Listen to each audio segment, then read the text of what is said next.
Many security experts agree that we're now in an age where the old username and password method of securing our accounts is not enough. But there is a way to add an extra layer of security to our accounts, and that's what we'll be looking at today on Roger Talks Tech.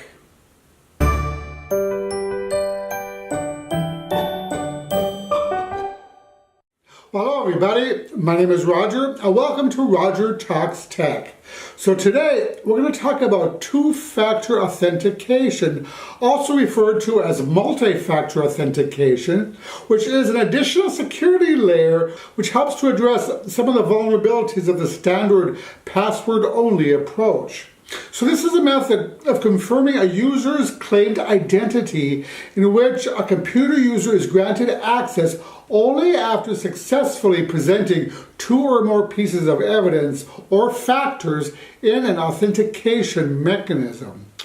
So if you're only using the rudimentary username and password approach, your account credentials are an easy prey for cyber criminals. Many logins, including sites that contain your personal and financial information, can be compromised in minutes.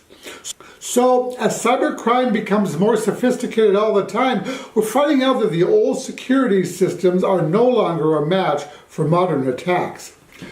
You know, with so much of our digital lives taking place on our phones, laptops, tablets, it's really no surprise that our digital accounts have become the target of criminals.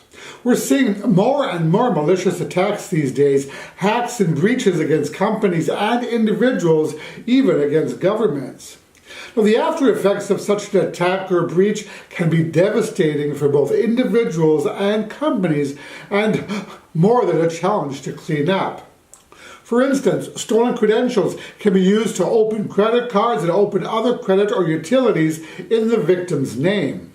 More serious are those instances where criminals have drained a victim's entire bank account overnight. Clearly, we need to take stronger action to protect our accounts, and luckily many companies are now adding an extra level of protection to your user accounts in the form of two-factor authentication. So, by far the most common type of two-factor is SMS or text messages, which interact directly with the user's phone. So how this works is after entering your username and password on a site, you are then sent a one-time unique passcode that you need to enter on the site or in the application before you're logged in. Another type of two-factor authentication is voice-based, in which the user receives a telephone call, which then verbally delivers the two-factor authentication code, which then you would enter into the website or the application. Now, for a lot of websites or applications, SMS or voice authentication may be all you need. But for those websites that store your personal and financial information, such as your bank, email accounts, cloud services that store your documents and pictures, or retailers that store your credit cards, SMS two-factor authentication may not be sufficient. In fact, SMS is considered to be the least secure way to authenticate users.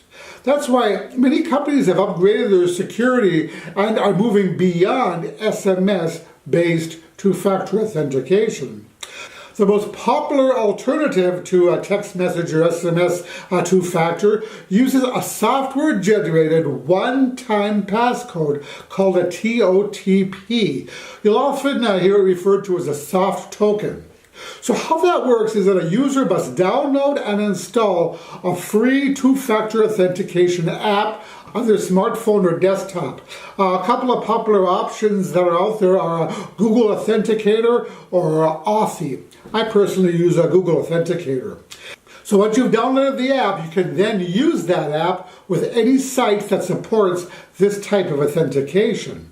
So when you log in, you'll enter your username and password, and then you'll receive like a pop-up box telling you to enter the code from Google Authenticator. So then you'll open your Google Authenticator app on your smartphone or tablet, and then enter the code associated with that account. So for instance, if I was logging into Amazon, I would enter the Amazon code here up on top. And now I'm not worried about showing you this because these codes are usually only good for a minute or 30 seconds or something, and then they change constantly. So that means if I logged on the Amazon and I started to enter my code, and all of a sudden the numbers started flashing red, that tells me that the codes are about to change. So I'm better off waiting until the code changes before I complete the entry. See, here we go. It's an example. The numbers are now flashing red. That's telling me that they're about to change, and there they go. Now, because the code is generated and displayed on the same device, soft tokens pretty much eliminate the chance of hacker inception, which is a concern with SMS or voice delivery methods. So let's now set up two-factor authentication on Facebook so you can get an idea how to set this up on your accounts. So here we are in Facebook, and we're going to set up the two-factor authentication. So to do so, we click the downward pointing arrow here, the disclosure triangle, and then we're going to choose Settings. Then in the left pane, we're going to choose Security and Login.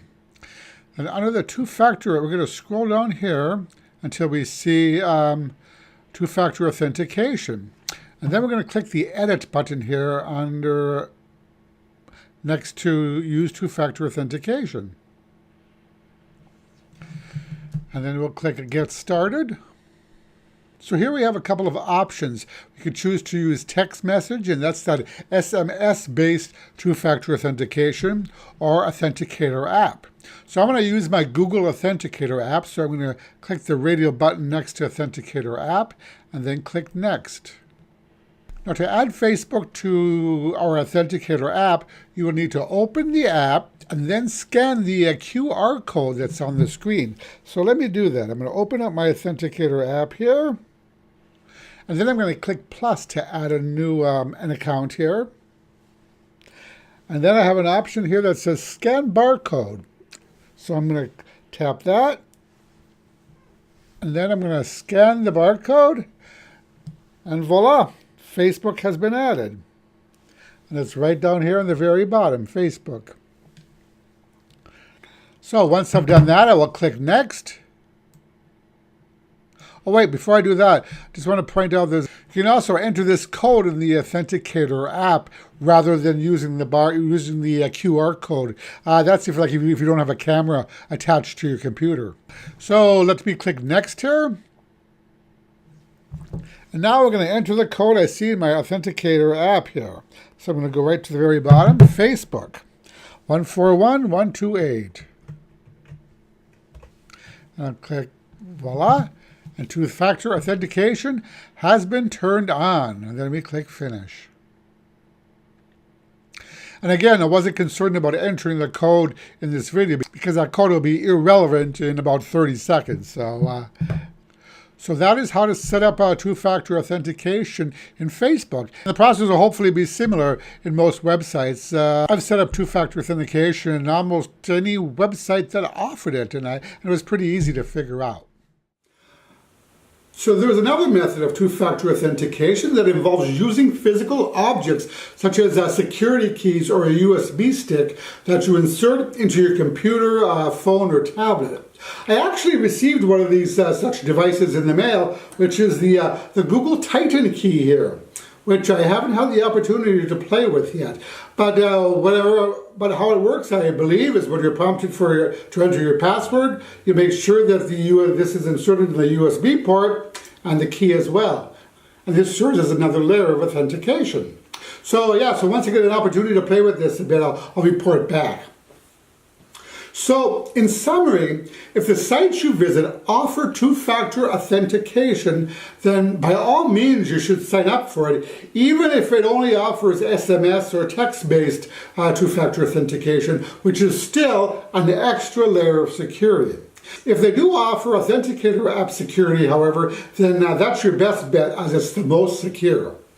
So many of the main services that many of us use already offer two-factor authentication. PayPal, Apple, Google, Tumblr, Microsoft Office, Office 365, LinkedIn, Snapchat, Dropbox, Facebook, Twitter, Instagram, and most major banks as well. So these days, it's really up to us to protect our data as much as possible. So I think that's about it for now. As always, I thank you so much for watching, sharing, and liking my videos. I really appreciate all of your support. And speaking of liking, if you like this video, I'd appreciate it if you click the like button below, as this really helps me out. Also, please consider subscribing and clicking on the little bell icon. This way you'll get notified whenever I release new videos. So that is it. I'll talk to you in the next video. Roger and out.